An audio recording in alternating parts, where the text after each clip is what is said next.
Okay. So I was discussing this slide. आप इसमें ये देख रहे हो कि the superoxides are being converted into less toxic ROS, that is hydrogen peroxide, and finally into normal product, that is water. यहाँ तक हमने डिस्कस किया था, ठीक है. Next to this is the next oxygen radicals is hydrogen peroxide. It is less toxic than superoxide, but still it is a reactive oxygen species. ठीक है. तो आपने देखा कैसे बनते हैं. बैक साइड में आपने देखा, it is produced either by dismutation of superoxide under the effect of SOD or directly by oxidases present in the peroxysomes. ठीक है. Peroxysome, you know, जानते हैं, एक organelle है that contains enzymes both for production and degradation of hydrogen peroxide. ठीक है. इसीलिए उसका नाम ही है peroxisomes. It is related with hydrogen peroxide formation and degradation. Production भी और डिग्रेडेशन यानी एसओडी भी और कैटालेज भी जो उसको डिग्रेड कर रहा है into water. Catalase decomposes H2O2 finally into oxygen and water. For production SOD is important and for degradation catalase is important. ठीक है. But hydrogen peroxide is also an unstable compound. It is free radicals. ये वाला point ठीक है. Glutathione peroxidase, an enzyme present in cytosol, also protect against injury by catalyzing free radical breakdown. मैंने आपसे ये कहा कि जो H2O2 फॉर्मेशन हो रहा है that is converted into water in the effect of catalase. ये catalase कहाँ है? peroxisomes. But other than peroxisomes, cytoplasm में भी एक enzymes होता है, इसको बोलते हैं glutathione peroxidase. Glutathione peroxidase. These convert H2O2 into water. Similarly as catalase. मगर इसको मैं क्यों इंपॉर्टेंस दे रहा हूँ कि जब ये ग्लूटाथायोन पेरोक्सिडेज कन्वर्ट करते हैं H2O2 को वाटर में तो खुद ही रिड्यूस्ड हो जाते हैं. तो अगर आपने एस्टिमेट कर लिया अपने सेल में रिड्यूस्ड ग्लूटाथायोन को तो इसका मतलब ये हुआ कि आपका बॉडी ऑक्सीडेटिव स्ट्रेस में है, तभी रिड्यूस्ड ग्लूटाथायोन का फॉर्मेशन हो रहा है. तो from diagnostic point of view reduced glutathione को हम लोग यूज करते हैं, एस्टिमेट करते हैं for estimation of oxidative stress in the body, particularly for hydrogen peroxides. ठीक है.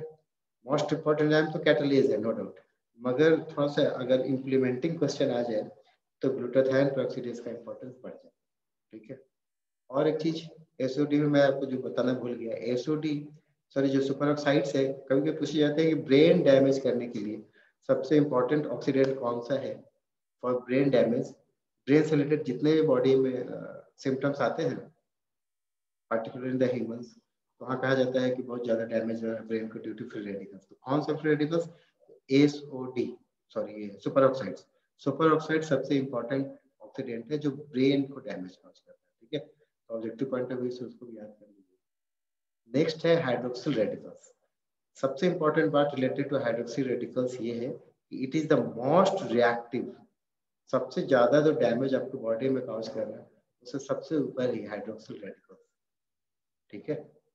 ये इंपॉर्टेंट है, ऑब्जेक्टिव में आते रहते हैं. मोस्ट रिएक्टिव या मोस्ट इंपॉर्टेंट कौन सा हो गया? Hydroxyl radicals.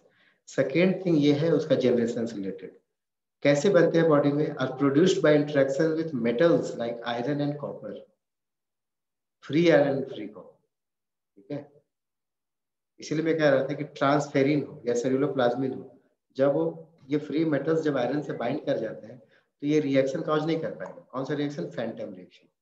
फैंटम रिएक्शन में किस मेटल का रोल है? आयरन का. ठीक है. In this reaction iron donate और accept free electrons lead to formation of free radicals. इसको बोलते हैं फैंटम रिएक्शन. इस टर्म को याद रखिएगा, फैंटम रिएक्शन. ठीक है. एक फॉर्मेशन हाइड्रोक्सिल रेडिकल्स का कैसे हो रहा है? Under the effect of some metals. उसमें फैंटम रिएक्शन आपको जानना जरूरी है, मैं बताऊंगा अभी आपको. And second is hydrolysis of water by radiation. कोई अल्ट्रावायलेट रेज हो, कोई एक्सरेज हो, they have the ability to hydrolyze water into hydroxyl radicals. ठीक है. इस डायग्राम में ये है Phantom reaction. Hydrogen peroxide under the effect of ferrous ion is converted into hydroxyl radical. ठीक है, इसी को बोलते हैं फैंटम रिएक्शन। और ये भी कभी कभी आता है Haber Weiss reaction, super oxide plus hydrogen peroxide जब रिएक्ट करते हैं, इस रिएक्शन को हम बोलते हैं Haber Weiss reaction. It also leads to formation of hydroxyl radical, either by Fenton reaction और either by Haber Weiss reaction hydroxyl radicals are formed.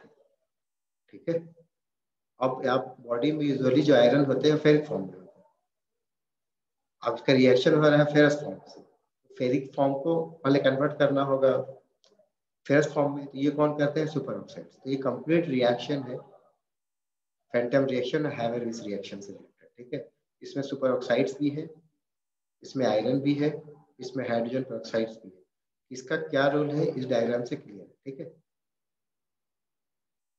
तो मैंने 3 बहुत इंपॉर्टेंट बातें कर ली आपसे। Next, other than super oxide H2O2 और हाइड्रोक्सिल, सिंगलेट ऑक्सीजन भी हो सकता है, नाइट्रिक ऑक्साइड भी हो सकता है।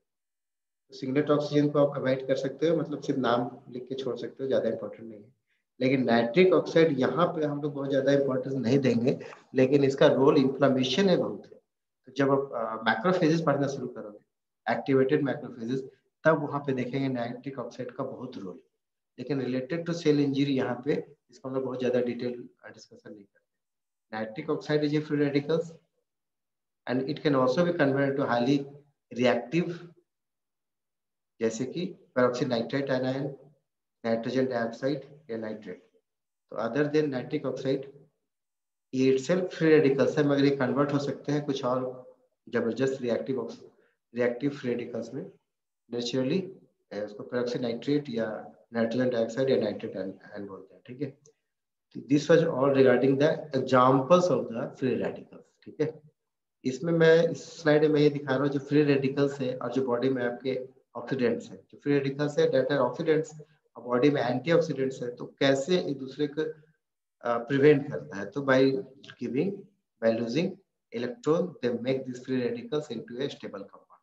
तो एंटीऑक्सीडेंट ऐसे रोल प्ले करते हैं। ठीक है, अब क्या कॉज करेगा ये फ्री रेडिकल्स, बॉडी में क्या डैमेज करेगा, मैकेनिज्म सेल इंजरी, बहुत तरह के डैमेज कॉज करेंगे। तो हम लोग थ्री रिएक्शंस जो इंपॉर्टेंट है ड्यू टू आरओएस उसको डिस्कस करेंगे। One is lipid peroxidation, other is cross linking of proteins and the third is the DNA fragmentation.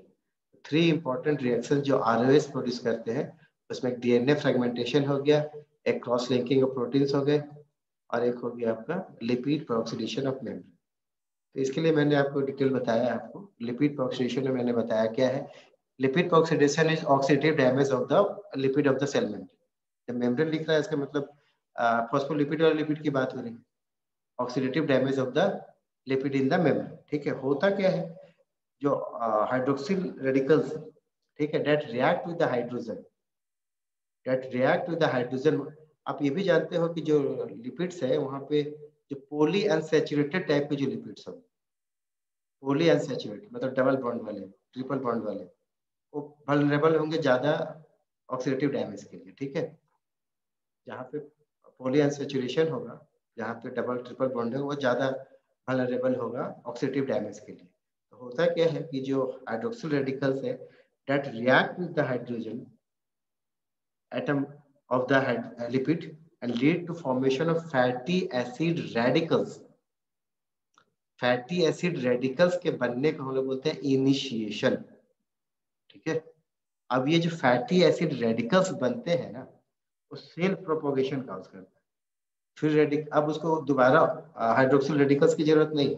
एक बार फ्री एसिड रेडिकल्स बन गए, that will react with the oxygen molecules to form some other free radicals, जिसको हम लोग बोलते हैं peroxy fatty acid radicals. मैंने क्या कहा आपसे, hydroxyl radical react with the hydrogen of the lipid to form water plus fatty acid radicals. इसको हम लोग बोलेंगे इनिशिएशन हो गया under the effect of hydroxyl radicals. अब एक बार जब फ्री एसिड रेडिकल्स बन गए, वो सेल प्रोपोगेशन हो जाता है। कहने का मतलब लिपिड पेरोक्सिडेशन 3 स्टेज में होते हैं, initiation, propagation and termination. Initiation मैंने आपको बता दिया। प्रोपगेशन में क्या है, free acid radicals are itself auto catalytic, वो खुद ही अब ऑक्सीजन से रिएक्ट करेगा और बनाएगा पेरोक्सी फैटी एसिड रेडिकल्स। ठीक है, इस तरह से चेन रिएक्शन प्रोपगेशन शुरू हो जाता है। और ये मैंने आपको बताया कहाँ पे डैमेज कॉज करेगा, double bonds in unsaturated fatty acids. ठीक है, the lipid radical interaction yield peroxides which are themselves unstable और एक ऑटोकैटालिटिक चेन रिएक्शन शुरू हो जाता है जिसको बोलते हैं propagation. This lead to extensive damage of the cell membrane. अभी किसको डैमेज करेगा? जो लिपिड का जो बना आपका केमिकल प्रोडक्ट और फैट्स जो बने, किसको डैमेज करेगा? ये डैमेज करेगा सेल मेम्ब्रेन को, ये डैमेज करेगा न्यूक्लियर मेम्ब्रेन को, ये डैमेज करेगा साइटोप्लाज्म में, ये डैमेज करेगा इवन आपका जेनेटिक मटेरियल। 4 जगह पे इसका इफेक्ट है। कहाँ पे? Cell membrane, cytoplasm, nuclear membrane and DNA, genetic material. और जिसके इफेक्ट दिखते हैं, ये तो हो रहा है, आप देख नहीं पा रहे हो, आप समझ रहे हो कैसा करता हूँ ऐसा करता हूँ।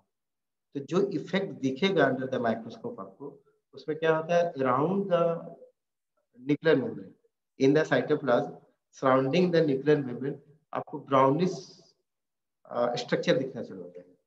ठीक है, उसी को हम लोग बोलते हैं लाइपोफस्चिन, लिपिड डिराइव्ड है लाइपोफस्चिन या वियर एंड टियर पिगमेंट।